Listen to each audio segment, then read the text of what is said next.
simmered down and everything was just, it just felt right, and it felt like the perfect time where it was like, it's time to put this out to the culture. And the small leather tote, it's a bag that's just very well structured and almost like a pouch with a drawstring on top. Right, they're very cute, yeah.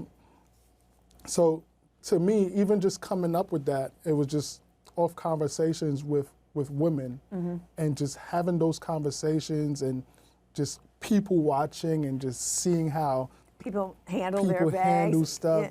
It's just like, what would be convenient, and focusing on quality. I make pieces that I know they're gonna be in your closet for a while.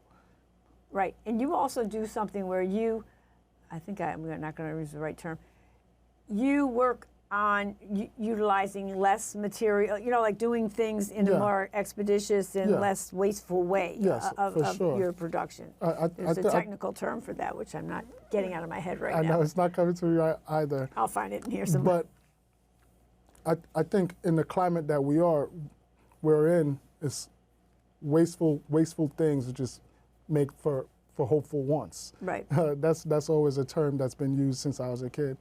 But just for the environment itself, you try to just be compact and just do things in a manner where it will be most appreciated once, but just, and not wasteful of a lot of excess fabric and stuff like that.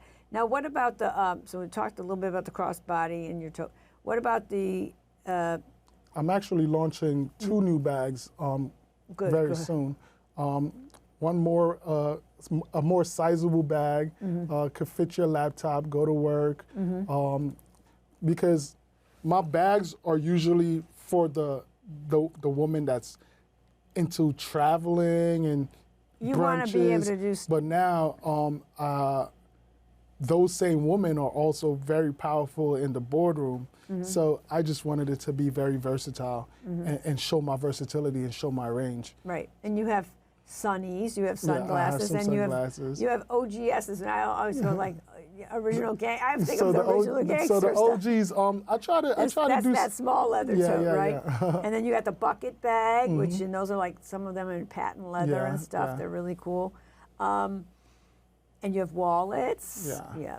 It's very cool. So how do you, when you like, okay, if you've designed clothing and you've designed accessories, like, and I know you think about what they're doing. When you sit down to do designs, do you have it like in your head and then you go, or do you just sort of get with your pencil or pen or however you do it? No, like I said, I'm really of the culture, so I go to like a lot of music festivals, I go to plays, I'm just always out, and I see how, like, what functions for women, the functionality, and what would make, like, what would just be more appealing, not more appealing, but what would just add it to what they already have going on.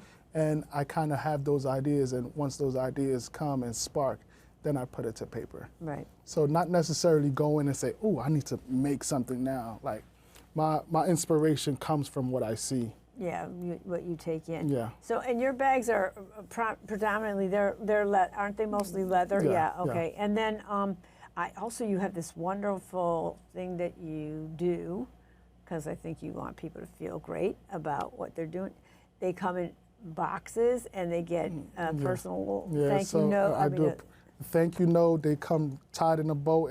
It's almost like women that actually buy themselves, it's like buying yourself a gift, but by the time it reaches to you, you almost forget that you even paid for it. Right. I want when you unwrap that bag, it's almost like a surprise gift.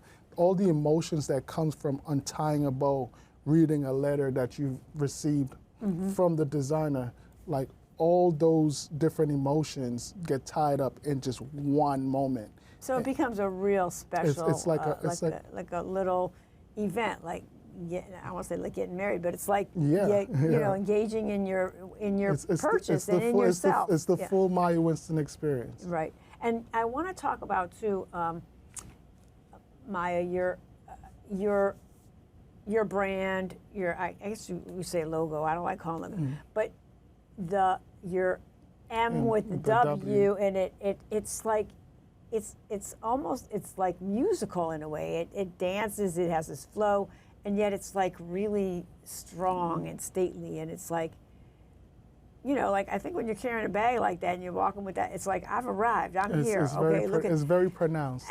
And how did that come to you? How did that? I actually, that just came from a conversation I was having with a friend, and we were just talking about like what would make it happen.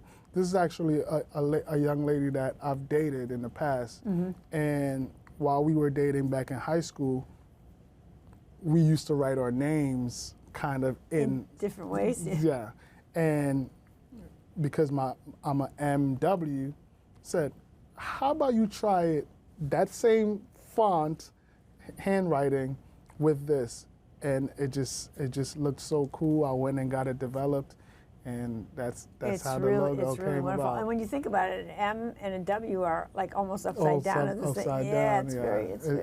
just looks musical. Yeah, it does. It does. It has a very lyrical flow to the whole thing. It's really great. So let me see what else we got to talk about. So with that lyrical and your logo, it's like and the idea of giving, when the person picks up or gets their gift, their bag home, it's really a gift to themselves. But it's also, isn't it? I mean, I feel like, well, maybe it's because of the pictures and everything. It's like a declaration for people to like carry that bag and be like, I'm here. I'm like, I want to be. I'm important. I want to be seen. It's because of what the brand actually represents.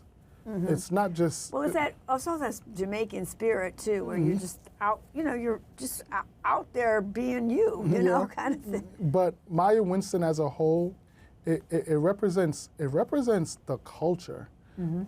It's not about me. Like nothing about the brand is about me. For a whole year, It's like the people. For a whole year, I didn't show my face. So I was having people buying this bag, not knowing what the designer looked like, but it was more so of what the brand represented, and it was just that confidence. It was almost like you said, a declaration of it's saying. It's like empowering. It's very empowering. It's coming from a black designer in a space that we were not very much represented. So it's just the whole inclusivity factor of the brand, and knowing that I have this quality product at this affordable price, and it's beautiful, and this is what it is. Right, and